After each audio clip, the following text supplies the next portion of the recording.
నాగారం భూదాన్ భూముల అంశంలో ఐఏఎస్ ఐపీఎస్లకు ఊరట. జోక్యం చేసుకోలేమన్న సుప్రీంకోర్టు, హైకోర్టు తీర్పుని సమర్థించిన ధర్మాసనం స్పెషల్ లీవ్ పిటిషన్ కొట్టివేత. మనందరికీ తెలుసు, దాదాపు 26-27 మంది ఐఏఎస్ ఐపీఎస్లు నవీన్ మిట్టల్ ఆధ్వర్యంలో దాదాపు ఒక్కొక్కరు అరెకరం చొప్పున భూదాన్ భూములు సొంతం చేసుకున్నారన్నది ఆరోపణ. ఇది ఎక్కడ? ఇబ్రహీంపట్నం నాగారం దగ్గర. అయితే విషయం ఏంటంటే, మరి కోర్టే చెప్పింది కదా, ఇప్పుడు సుప్రీంకోర్టు కూడా అసలు ఫైల్ కూడా ఓపెన్ చేయలే. హైకోర్టు ఇచ్చిన దాన్ని సమర్థిస్తూ వేసిన పిటిషన్ని కొట్టేసింది. ఇప్పుడు కోర్టులకు ఏం కావాలా? కోర్టులకి ప్రభుత్వాలు ఇచ్చేటువంటి ఆధారాలు కావాలా? ప్రభుత్వమే ఐఏఎస్ ఐపీఎస్ల పక్షాన ఉన్నప్పుడు ఇంతకంటే గొప్ప తీర్పు ఏమొస్తుంది? మనం ఏమైనా మాట్లాడితే మళ్ళీ ఇది కంటెంప్ట్ అంటారేమో. విషయం ఏంటంటే, డాక్యుమెంట్స్ పరిశీలించినప్పుడు, రికార్డ్స్ చూసినప్పుడు అది 100కు 100% భూదాన్ భూమి కిందనే కనబడుతున్నది. మరి ఎట్లా వాళ్ళకి వాళ్ళ ఐఏఎస్ ఐపీఎస్లు కదా. మీరు చూడండి, ఈ దేశంలో అవినీతికి పాల్పడిన ఐఏఎస్ ఐపీఎస్లు ఎంతమంది జైళ్ళ పాలయ్యారో వేళ్ల మీద మనం లెక్క పెట్టవచ్చు. ఇప్పుడు ఒక నవీన్ మిట్టల్ అనే ఒక అధికారి 100 కోట్ల రూపాయల దోపిడీ చేసి వందల ఎకరాల భూముల మీద మొత్తం ఇష్టం వచ్చినట్టుగా రికార్డ్స్ తారుమారు చేసి మళ్ళీ అదే పదవిలో గవర్నమెంట్ వచ్చిన తర్వాత కూడా కొనసాగుతూ ఇప్పుడు కూడా మళ్ళీ ఒక కీలకమైన పదవిలో ఉన్నాడు. ఎవడేమైనా పీకగలుగుతున్నాడా నవీన్ మిట్టల్ని?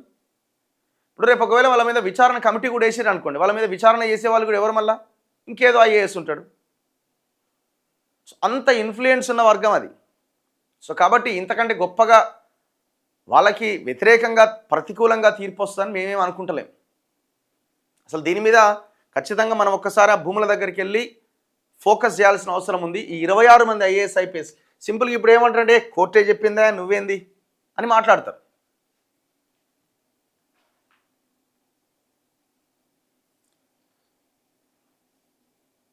ఇగో నాగారం భూదాన్ భూముల వ్యవహారంలో తెలంగాణకు చెందిన ఐఏఎస్ ఐపీఎస్లకు సుప్రీంకోర్టులో భారీ ఊరట లభించింది.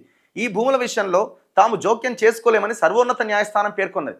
హైకోర్టు తీర్పులో జోక్యం చేసుకోవడానికి కారణాలేమీ కనిపించడం లేదని స్పష్టం చేసింది. రంగారెడ్డి జిల్లా మహేశ్వరం భూదాన్ భూముల కొనుగోలులో అక్రమాలు జరిగాయంటూ బీర్ల మల్లేష్ హైకోర్టును ఆశ్రయించారు. సర్వే నెంబర్లు 181, 182, 194, 195లోని భూముల విక్రయాల్లో అక్రమాలు జరిగాయని తన పిటిషన్లో ఆయన పేర్కొన్నారు. దీంతో ఈ భూములను నిషేధిత జాబితాలో చేర్చాలని, వాటిపైన ఎలాంటి లావాదేవీలు, నిర్మాణాలు చేపట్టరాదంటూ సింగిల్ జడ్జ్ మధ్యంతర ఉత్తర్వులు జారీ చేశారు. అయితే సింగిల్ జడ్జి తీర్పును డివిజనల్ బెంచ్ ఎదుట సవాల్ చేయగా పిటిషనర్ ఆరోపణలన్నీ 181, 182 సర్వే నెంబర్లలోని భూములకు సంబంధించినవి అని ధర్మాసనం తెలిపింది. పిటిషనర్ ఎక్కడ ఐఏఎస్ ఐపీఎస్లు కొనుగోలు చేసిన 194, 195 సర్వే నెంబర్లలోని భూముల గురించి ప్రస్తావించలేదని పేర్కొన్నది. ఈ 2 సర్వే నెంబర్లలో ఉన్నవి పట్టా భూములే అని, ఇవి భూదాన్ భూములు కాదంటూ భూదాన్ బోర్డు కూడా వాటిని విడుదల చేసిందని గుర్తు చేసింది. అధికారులు కొనుగోలు చేసిన భూములపైన ఎలాంటి ఆరోపణలు లేవని డివిజన్ బెంచ్ తీర్పునిచ్చింది.